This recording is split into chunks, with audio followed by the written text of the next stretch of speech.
لا الہ الا اللہ پڑھ لا الہ الا اللہ۔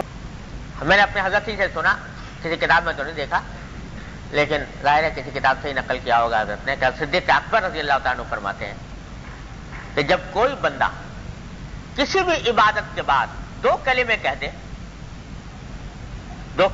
دے تو شیطان کہتا ہے کہ اس بندے نے میری کمر توڑ دی۔ دو کلمے کہہ دے ہر عبادت کے بعد، کیا کہہ دے؟ الحمدللہ استغفر اللہ،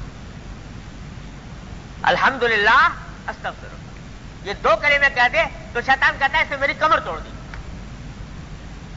کیوں؟ اس لیے کہ ان دو کلموں نے شیطان کے حملہ کرنے کے سارے راستے بند کر دیے۔ پہلا راستہ شیطان کا یہ ہوتا ہے کہ کبھی وہ انسان کو عجب میں مبتلا کر دیتا ہے کہ بھائی بڑی اچھی عبادت کی میں نے، واہ واہ بڑا اچھا کام کیا، تو عجب میں مبتلا ہو گیا، خود پسندی میں تو بڑا عابد زاہد بن گیا، میں تو بڑا اللہ والا بن گیا، تو عجب میں مبتلا کر دے گا۔ الحمدللہ اس کا علاج ہے کیا؟ کہ جو کچھ بنا وہ سب اللہ کا کرم ہے کہ اس سے توفیق عطا فرمائی، اگر وہ توفیق نہ دیتا تو میرے بس میں نہیں تھا کہ یہ کام کر گزرا۔ تو الحمدللہ سے عجب کا خاتمہ ہو گیا اور مایوسی کا خاتمہ ہو گیا۔ مایوسی پیدا کر دیتا کہ جی کیا تو نماز پڑھ رہا ہے، یہ تیری نماز کسی قابل ہے؟ تو مایوسی بھی ختم ہو گئی، الحمدللہ عجب کا بھی خاتمہ اور مایوسی کا بھی خاتمہ۔ اور دوسرا حملہ شیطان کا یہ ہو سکتا تھا کہ بھائی یہ تیری نماز جو ہے یہ تو فضول ہے، الیاذ باللہ، یہ کوئی لمحہ کے پاس پیش کرنے کے لائق ہے؟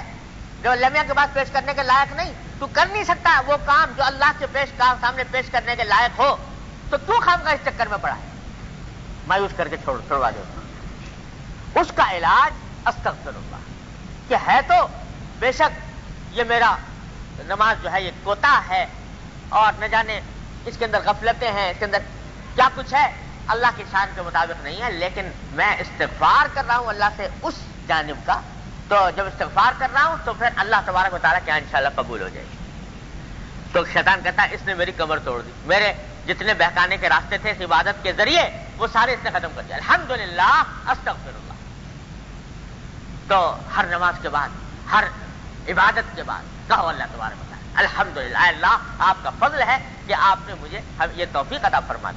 تلاوت کی، تلاوت کے بعد کہو الحمدللہ استغفر اللہ۔ الحمدللہ کا معنی ہے کہ اللہ آپ کا کرم ہے کہ آپ نے مجھے توفیق دے دی، ورنہ میرے بس میں تو نہیں تھا۔ اور استغفر اللہ، اے اللہ میں استغفار کرتا ہوں، مغفرت مانگتا ہوں اس واسطے کہ یہ عبادت جیسی انجام پانی چاہیے تھی ویسی انجام پائی نہیں۔ جئنا کا ببضاعۃ مزجاۃ، اے اللہ ہم تو آپ کے پاس کھوٹی پونجی لے کر آئے ہیں، کھوٹی پونجی ہمارے لحاظ سے وہ کھوٹی ہے، ہمارے اندر ہماری جو کوتاہیاں ہیں، ہماری جو غلطیاں ہیں، ہماری جو غفلتیں ہیں، ان کی وجہ سے یہ عبادت جو ہے یہ کھوٹی پونجی ہے، ببضاعۃ مزجاۃ۔ لیکن اے اللہ آپ ہی سے التجا ہے کہ اس کھوٹی پونجی کو اصلی بنا لیں، قبول فرما لیں۔ اللہ تو میاں اللہ تبارک و